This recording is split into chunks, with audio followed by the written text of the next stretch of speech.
Salam əziz dostlar, əziz iştirakçılar. Biz yenə sizinlə insan hüquqlarından danışacağıq. Bugünkü təlimimiz qeyri-hökumət təşkilatlarının Dövlət Dəstəyi Şurasının təşkilatçılığı ilə keçirilən maariflərin dəstək al və inteqrasiya ol adlı silsilə təlimlərdən 5-ci təlimimizdir.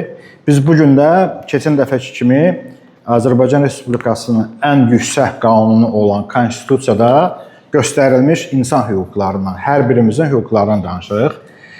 Biz bugünə qədər çoxlu sayda hüquqlardan danışmışıq, keçmişik.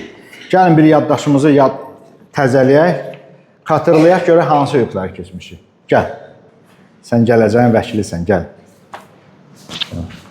Özün təqdim elə, ad, familiya. Salam, mən Hüseyin Quzadəm, 10 yaşım var. Hansı hüquqlar keçmişik? Biz axırıncı səfər tətil, istirahət. Tətil hüququ, istirahət hüququ. Bir də ki, nicah hüququ keçmişdik. Hə, çox sağ ol. Sonra kim əlavə eləyə bilər? Əvvəlki təlimlərdən nə keçmişik? Gəl. Hansı hüquqları keçmişik? Yəni, bu hüquqları mütləq yadda saxlamaq lazım. Özünü təqdim elə. Salam, mənim adım Əlidir, soyadım Həsən Əliyevdir. 9 yaşım var. Yaxın tut onu, yaxın tut belə. Hə, hansı hüquqları keçmişik? İstirahət hüququ. İstirahət hüququ keçmişik, sonra Sağalmaq. sağlamlıq hüququ. İstirahət etmək. İstirahət hüququ, yaxşı. Əla, çox sağ ol. Başqa kim? Gəl. Çalışaq təkrarlamayaq. Hansını deyiblər, onu deməyək. Özünü təqdim elə. Salam, mənim adım Aysudur, 10 yaşım var. Hansı hüquqları keçdik? Sosial təminat hüququ. Sosial təminat hüququ. Əla, əla. Sonra kim deyə bilər? Ailə hüquq hansı hüquqlar? Gəl. Gəl, hə. Gəl, sən də gələcəyin vəkilisən, gəl.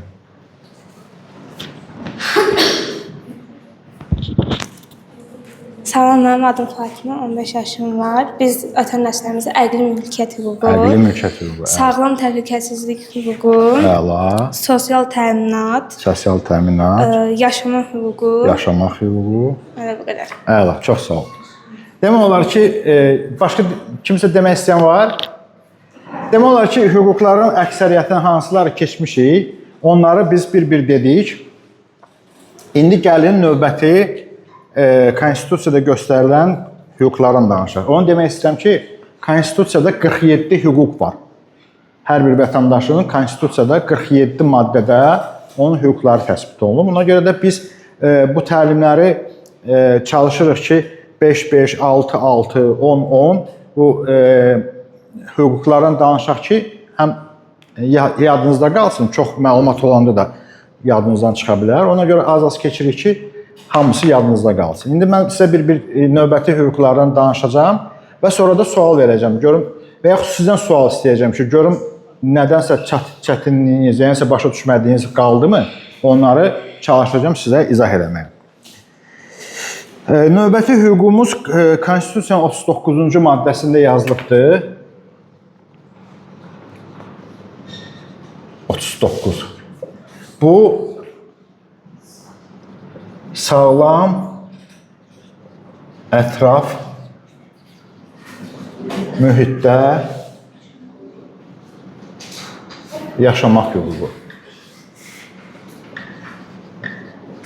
Kim deyə bilər? Bu nə deməkdir? Biz məsələn sağlamlıq hüququnu keçdik, düzdürmü?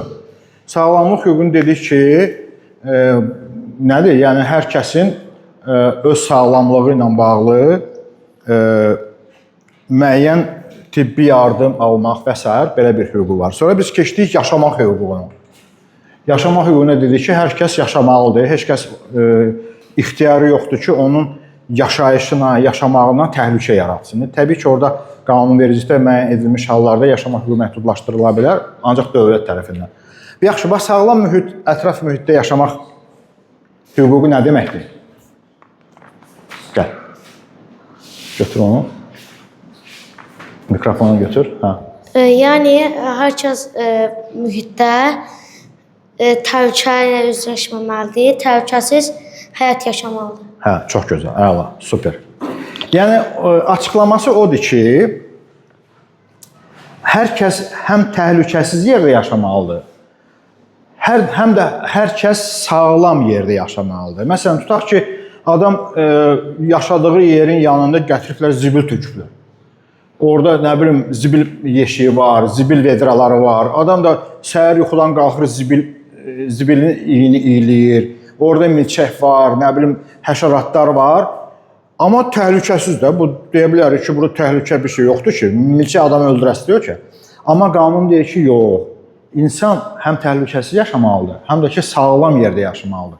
Yəni hər bir kəs bu sağlamlıq ətraf mühitdə yamağı ilə bağlı müraciət eləyə bilər dövlət orqanlarına ki, burada olan zibillik ya hansısa bir qeyri sağlam mühit mənim sağlam yaşamağıma təsir edir. Gəlin bunu yığışdırın və dövlət orqanlarının da vəzifəsi odur ki, o sizin müraciətlərinizə reaksiya versin, gəlsin oranı təmizləsin. Və yaxud da ki, məsələn, siz yaşayırsınız parkın yanında, ağaçlıqdır, meşəlikdir, kimsə gəlir oranı başlayır sökməyə, ağaçları qırmağa. Sorursan ki, abala neyinisən, nə iş görürsən? Deyirlər ki, mən burada ev tikəcəm, nə bilim, Novostroka tikəcəm. Onda siz müraciət eləyə bilərsiniz dövlət orqanlarına ki, bu ağaçların kəsilməsi burada mənim üçün sağlam şəraiti məhdudlaşdıracaq. Yəni, bildiyiniz ki, necə? Sağlam. Yəni, ağaçlar olan yerdə sağlamlıq var da, oksigen var, quşlar var, yəni bu təbiətdir də. İnsan təbiətdə yaxın olanda daha sağlam yaşayır. Amma kimsə gəlib ağaçları sökəndə o sizin sağlam ətraf mühitdə yaşamaq hüququnuzu pozur. Ona görə siz bununla bağlı müraciət edə bilərsiniz, zəng vura bilərsiniz. O qaynar xəttlər ki, biz dedik ya, keçən dəfə danışdıq. O qaynar xəttlərin birinə zəng vurub deyə bilərsiniz. Burada mənim sağlam ətraf mühitdə yaşamaq hüququmu pozur, gəlib ağaçları kəsirlər. Ona görə də gəlin tədbir görün və dövlət də mütləq gəlib bu sizin hüququnuzu qorumaq üçün o tikinti işlərini dayandıracaq. Mənim yadımdadır, belə hadisə belə olmuşdu. Belə biz binanın qabağında bizim bir vətəndaş var idi. Onun binasının qabağında ağaçlar var idi. Bir 50-yə yaxın ağac var idi. Onu bir dənə pullu iş adamı oranı almışdı. Almışdı ki, mən burada ev tikəcəm. Gəlib başlamışdı ağaçları kəsməyə. Bir ağac kəsdi, iki ağac kəsdi. Biz təzədən qaynar xəttə müraciət elədik Ekologiya Nazirliyinə. Və orada da bildirdik ki, burada bizim ağaçlar, 50-yə yaxın ağaçlar var. Bu ağaçları kəsirlər. Bu ağaçlar kəsiləndən sonra bizim burada sağlam ətraf mühitdə yaşamaq hüququmuz pozulacaqdır. Gəlin bunun qarşısını alın. Dərhal arasından heç yarım saat keçməmişdi. Ekologiya Nazirliyindən əməkdaşlar gəldilər. Ağaçların hamısını qeydə aldılar, siyahıya aldılar. Xəbərdarlıq elədilər ki, sən burada bir dənə ağac kəssən, sənin məsuliyyətə cəlb edəcək. Ondan sonra o adam oradan çıxdı, getdi. Yəni, bu hüquqlarınızı bilməyiniz o deməkdir ki, siz gələcəkdə hansısa bir ağır vəziyyətdən, çətin vəziyyətdən rastlaşanda mütləq o qaynar xəttlərin birinə zəng vurub öz hüquqlarınızı tələb edə bilərsiniz ki, mənim belə bir hüququm var konstitusiya. Və dövlət də o hüquqları qoruyur, həmən qaynar xəttlər. Yadınızda qaldı, sualınız var bununla bağlı, sağlam ətraf mühitdə yaşamaq? Yəni, bilmədiyiniz, başa düşmədiyiniz nəsə qaldı mı bununla bağlı? Hə, buyur. Əsasən hansı qədər xəttlərə səbəb edilir? Biz keçən dəfə o qaynar xəttləri hamısını bir-bir keçdik. Siz orada ombudsmana müraciət edə bilərsiniz. Ombudsman bütün hüquqlarla bağlı hər məsələyə baxır. Ombudsman insan hüquqlarını qoruyan, bütün konstitusiyada göstərən, bütün hüquqları qoruyan yeganə təsisatdır. Amma bununla bağlı, məsələn, sırf ekologiya ilə bağlı, sağlam ətraf mühitdə yaşamaq, ətraf mühit nədir? Ekologiyadır da. Yəni, bizim yaşadığımız ətraf ekologiyadır. Sudur, havadır, ağaçlıqdır, nə bilim, torpaqdır, ərazidir. Bunlar hamısı ekologiyadır. Və ekologiya ilə bağlı yaranmış məsələlərə Ekologiya Nazirliyinin özünün qaynar xətti var, ora müraciət edə bilərsiniz. Və yaxud da ki, qaynar xətti olmasa da belə internetdə Ekologiya Nazirliyi yazsaq, orada telefon nömrələri çıxır və həmin nömrələrə zəng vurub məlumat verə bilərsiniz. Və yaxud da ki, Fövqəladə Hallar Nazirliyinin 112 qaynar xətdən zəng vurub, çünki orada o ətraf mühitin pozulması fövqəladə hal yarana bilər də orada. Ona görə də siz Fövqəladə Hallar Nazirliyində müraciət edə bilərsiniz. Başqa sual var? Hə, sual yoxsa onda keçək. Növbəti hüquq, demək 40-cı maddədə göstərilən olsun sən. Gələcək hüquqşünassın. Yəni mədəniyyət hüququ deməkdir ki, yəni bizim yaşadığımız yerdə heç kim mədəniyyət pozmamalıdır, ayıb bir hərəkət və yaxud söyməməlidir.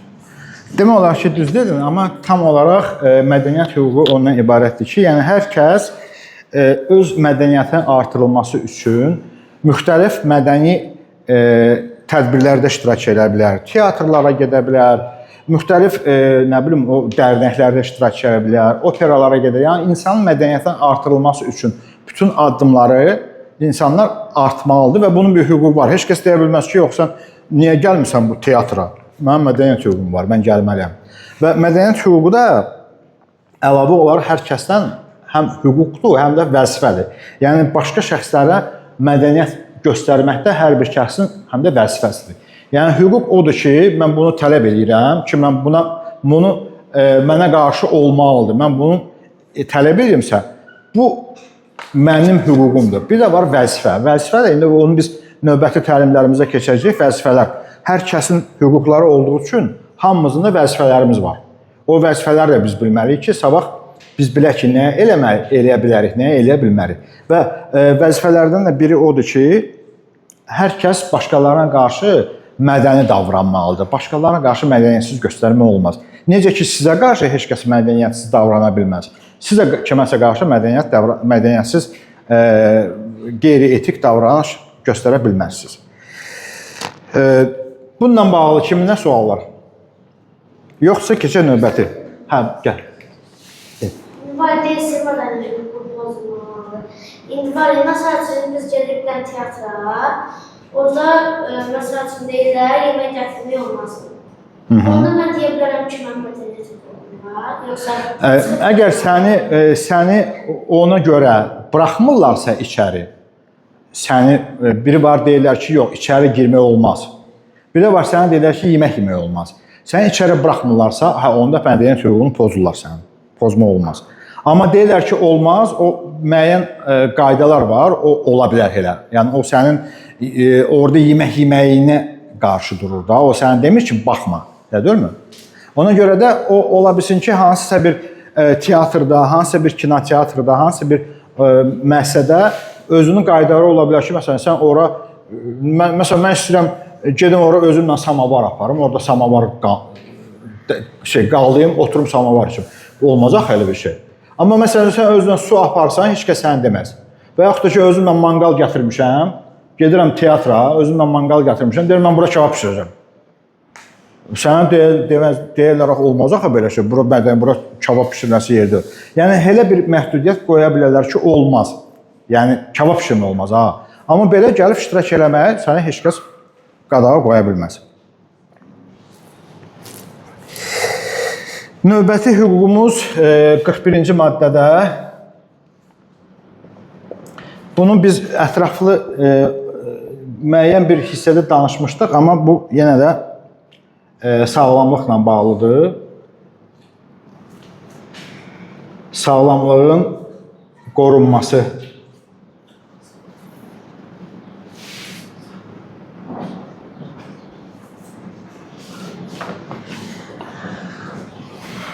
Yəni, bu da o deməkdir ki, yəni biz bayaq keçən dəfə dedik o sağlamlıq hüququndan bağlı danışanda, hər kəsə həm sağlamlıq hüququ var, həm də sağlamlığın qorunması hüququ var.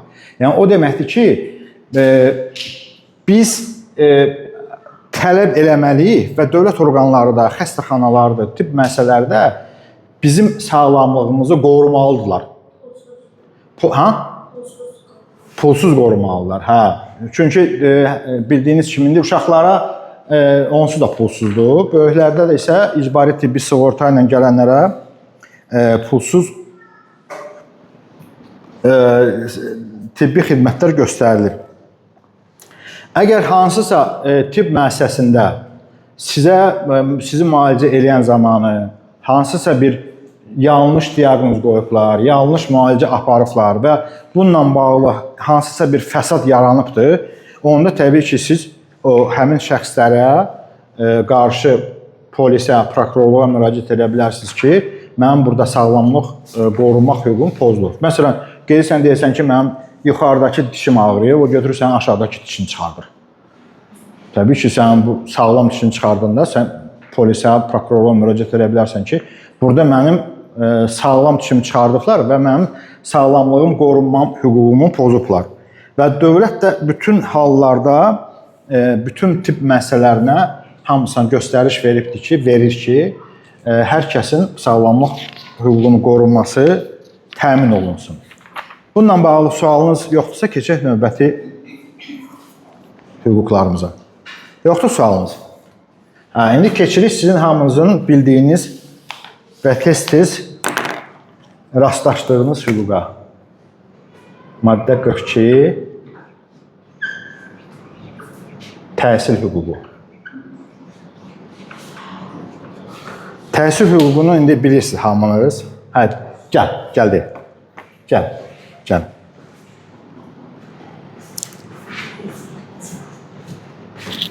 Yəni, təhsil hüququ o deməkdir ki, biz məktəbə pulsuz getməliyik və kitablarımız orada pulsuz təmin olmalıdır. Çox gözəl, əla, super. 2 cümlə ilə bütün maddənin açıqlamasını verdi.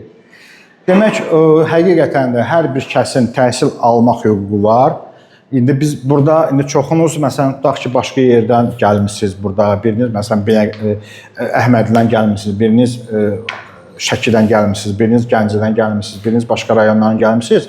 Amma burada gördüyünüz kimi biz burada çalışırıq ki, siz harda təhsil əvvəllər almağınızdan asılı olmayaraq, biz burada sizi buranın məktəbindən düzəldirik sizi. Düzdürmü? Burada məktəbə gedirsiniz. O nəyə görə? Çünki sizin təhsil almaq hüququnuz var.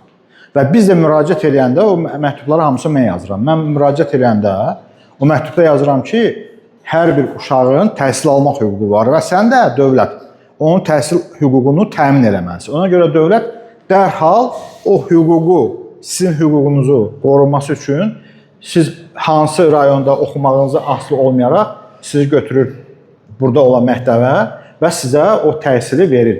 Və təhsilə sizi başqa məktəbdən o birisi məktəbə köçürməkdən ötürü heç bir pul alına bilməz. Sizə məktəb kitabları verilməsi üçün heç bir pul alına bilməz.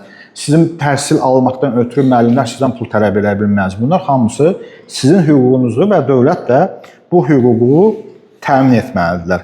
Və dövlət də nəzarət edir ki, hər kəs pulsuz şəkildə təhsil alsınlar. Başqa sualınız var buna bağlı? Növbəti hüquq keçirik. 43-cü maddə. Mənzil hüququ.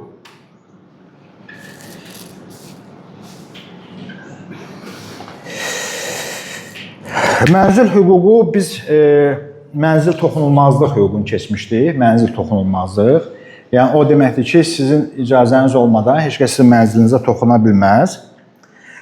Mənzil hüququ isə o deməkdir ki, sizi heç kəs evinizdən çıxarda bilməz. Sizin mənzilinizi heç kəs əlinizdən ala bilməz. Və dövlətin də əsas vəzifələrdən biridir ki, dövlət hər bir vətəndaşa onun yaşaması üçün mənzil versin. İndi siz böyüdükcə, işlədikcə, müəyyən sahələri işləyəndə onlarla rastlaşacaqsınız. Dövlət vətəndaşlara kimin ki imkanı yoxdur, onlara mənzil verir. Pulsuz verir. Növbəyə yazılırsan, növbəyə dayanırsan, indi məsələn şəhid ailələrdən var, veteranlara var, sonra az təminatlılara var, uşaq evlərində anasız, atasız böyümüş uşaqlara var. Yəni bir çox kateqoriya insanlar var ki, dövlət onlara pulsuz mənzil verir. Və qaçqınlar var, məsələn evləri dağılıbdır, sökülübdür. İndi məsələn Qarabağa qayıdışdı, orada evlər tikilir, pulsuz cəmaata paylayır. Bu nədir? Mənzil hüququ. Yəni əgər dövlət həm sizə vətəndaşa, hər bir vətəndaşa mənzildə yaşamaq üçün ona mənzildən təmin eləməlidir. Yəni təbii ki, o kateqoriyada hər kəsi yox, müəyyən o kateqoriya insanlar. Və yaxud da ki, onun mənzilini heç cür əlindən ala bilməz. Buna deyilir mənzil hüququ. Bununla bağlı sualınız var? Buyur. Təhsil hüququ. Asıl mənzili adını deyir kimsə hansı bilirsin.